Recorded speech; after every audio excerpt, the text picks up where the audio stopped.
विधवा बहू का फैसला। महक की शादी रोहन से होती है। रोहन माँ बाप का इकलौता बेटा होता है, लेकिन फिर किसी कारण से रोहन की मौत हो जाती है। बेटा महक, तेरे आगे इतनी बड़ी जिंदगी है, फिर बच्चों की भी जिम्मेदारी। तू कोई काम कर ले। मैं तो कहती हूँ रोहन के ऑफिस में ही बात कर ले, शायद तेरे लिए कोई काम निकल आए। हाँ माँ जी, मैं भी यही सोच रही थी, लेकिन कैसे बात करूं, किससे बात करूं, कुछ समझ में नहीं आ रहा। अब वो क्या नाम था रोहन का जो दोस्त हुआ करता था, पहले तो बड़ा आता था हमारे घर। राकेश की बात कर रहे हैं? पर वो तो रोहन के बाद से कभी आया ही नहीं, पता नहीं कहाँ है वो। आया था, एक नहीं कई बार आया था, लेकिन मैंने बाहर से ही भेज दिया। घर के अंदर झांकता रहता था, मुझे ठीक नहीं लगा। अरे आपको तो पता नहीं क्या ठीक लगता है और क्या नहीं। उसका नंबर है मेरे पास, मैं आज ही फोन करती हूँ। सास राकेश को फोन लगाती है और शाम को घर आने का न्योता दे देती है।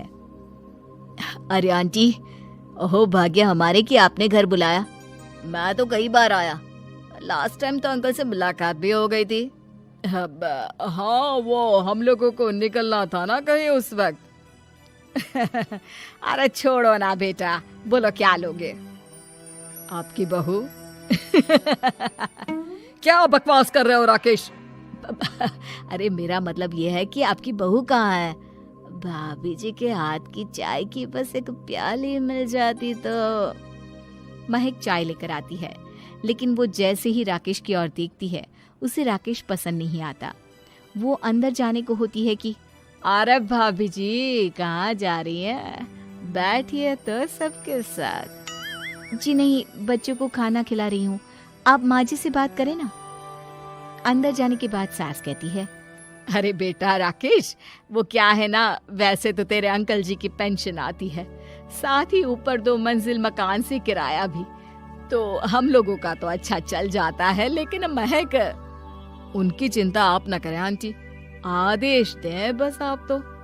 देखो भाग्यवान, रहने दो, कोई बात नहीं, मैनेज हो जाएगा। अरे क्या मैनेज हो जाएगा अंकल, हमें भी बता दें। आप चुप रहिए जी। अब वो क्या है ना राकेश, तुझे तो पता है कि रोहन के 2 बच्चे हैं, उनकी पढ़ाई लिखाई का खर्चा बहुत है। हम ये चाह रहे थे कि रोहन के ऑफिस में महक को भी अगर कोई काम मिल जाता तो। क्यों नहीं आंटी जी, मैं हूं ना, मैं बात कर लेता हूँ। वैसे तो आप हाँ ही समझिए। महक भाभी को बोल देना कि कल तैयार रहें मेरे साथ ऑफिस चलने के लिए। मैं मालिकों से मिलवा दूंगा उन्हें। महक अंदर से सब सुन रही थी। अच्छा आंटी जी, तो चलता हूँ, कल आ जाऊंगा। अच्छा भाभी जी, तैयार रहिएगा कल। राकेश तो चला जाता है, लेकिन ससुर सास पर बरस पड़ते हैं। मुझे ये आदमी एक पैसे का पसंद नहीं है।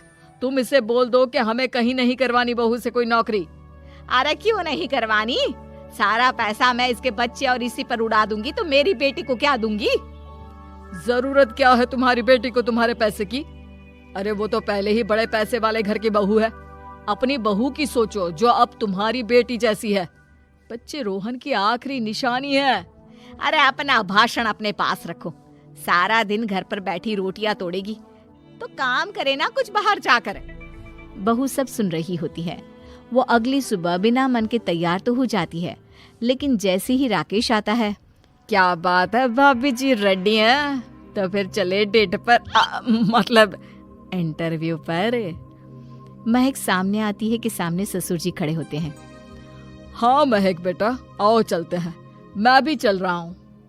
ससुर को तैयार देखकर राकेश का चेहरा बन जाता है।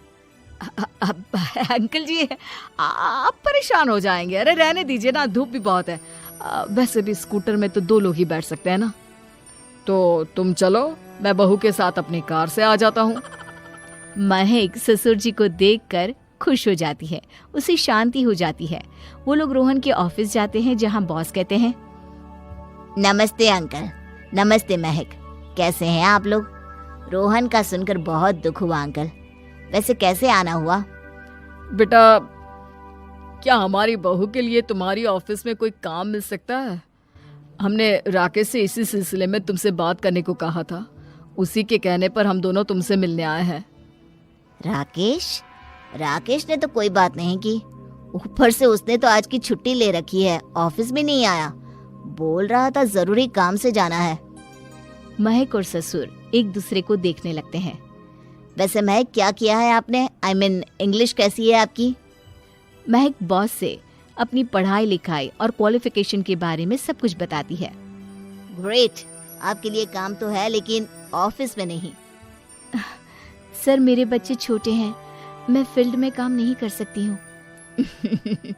मतलब वो काम घर से करना है, घर से रहकर बच्चे भी देखें और घर भी देखें, लेकिन हाँ, काम जरूर से करें। वो काम डाटा एंट्री का है, तो जब भी वक्त मिले काम करें, और इसके हम आपको अच्छे पैसे भी देंगे। महक बॉस की बात सुनकर खुश हो जाती है, उन्हें थैंक्स बोलकर घर आ जाती है। किसके साथ भेज रही थी तुम महक को? अरे वो कमीना, उसने तो ऑफिस से छुट्टी ले रखी थी, बात भी नहीं की थी उसने बॉस से बहू के काम के लिए। वो तो अच्छा हुआ कि मैं साथ में चला गया। हाँ, ठीक है, नौकरी मिल गई ना, इतना ही काफी है। समय बीतता है और एक दिन फिर दरवाजे पर दस्तक होती है। घर पर कोई नहीं था। महक दरवाजा खोलती है, देखती है तो सामने है राकेश। नमस्ते भाभी जी। नमस्ते, घर पर कोई नहीं है, आप कल आइएगा। अरे कैसी बात कर रही हैं भाभी जी, हम तो आपकी मदद के लिए आए हैं। वो क्या है ना, अंकल जी का फोन आया था कि आपको किसी मदद की जरूरत है। महक को आश्चर्य होता है कि उसके ससुर ने राकेश को फोन क्यों किया। वो ससुर जी को फोन करती है लेकिन फोन नहीं लगता। नहीं, हम लोगों को किसी भी चीज की जरूरत नहीं है, आप जा सकते हैं। अच्छा, एक कप चाय तो पिला दीजिए। महक चाय लेकर आती है। चाय पीने के बाद, रोहन मेरा बहुत अच्छा दोस्त था। उसने मुझसे कहा था कि वो रहे ना रहे, उसके घर वालों का, खास करके आपका ख्याल मुझे ही रखना है। तो मैं कल फिर आऊंगा भाभी जी।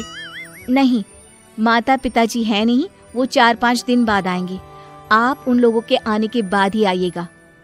मुझे ये सब ठीक नहीं लगता। अरे छोड़िए ना भाभी जी, लोगों का तो काम है कहना। मेरा मतलब है वो तो बोलते ही रहेंगे। आता हूँ मैं कल। महक को अब गुस्सा आ जाता है। हमेशा शांत और मधुर बोलने वाली महक पहली बार जिंदगी में फैसला लेती है, और फैसला होता है राकेश को सबक सिखाने का। बड़े बेशर्म हैं आप। किसने कहा आपको कि आप आए? अरे भैया, साफ साफ बोला ना कि नहीं जरूरत है किसी की मदद की। मैं अकेले सक्षम हूँ अपना घर संभालने के लिए। आज आखिरी बार बोल रही हूँ, इस घर की तरफ आंख उठाकर भी देखा ना तो देख लेना, वरना पुलिस के हवाले कर दूंगी। निकलो यहाँ से, या धक्के मार कर निकालूं। पुलिस का नाम सुनते ही राकेश वहां से 9-2-11 हो जाता है, और महक को अपने फैसले पर गर्व होता है।